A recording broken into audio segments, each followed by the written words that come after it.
জাতি ধর্ম নির্বিশেষে মৈত্রীর বার্তা তুলে ধরে মালদার মোথাবাড়িতে আবারও ত্রাণ সামগ্রী পাঠালেন ইংরেজ বাজার বিধানসভা কেন্দ্রে বিজেপি বিধায়ক শ্রীরূপা মিত্র চৌধুরী।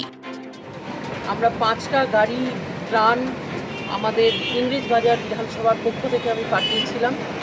আজকেও আমাদের লাস্ট কনসাইনমেন্ট যেটা, সেখানে আমরা 76টা পরিবার 76 হাউস হোল্ড, তাদেরকে আমরা এর আগের দিন দিতে পারিনি, কম করে গিয়েছিল, তাই আজকে আমরা এই গাড়িতে করে আমাদের লাস্ট কনসাইনমেন্ট আমরা পাঠিয়ে দিলাম।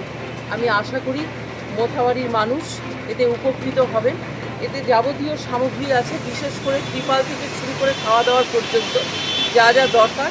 কেননা অনেকেই যারা লেবার শ্রেণীর মানুষ, এই দাঙ্গা হওয়ার জন্য তারা প্রচুর ক্ষয়ক্ষতি তাদের হয়েছে, হাতে পয়সা নেই, তাই জন্য আমরা একটু ছোট্ট ব্যবস্থা এখান থেকে করলাম এবং আমি আশা করি যে এর দ্বারা আমাদের মোথাবাড়িতে উপকৃত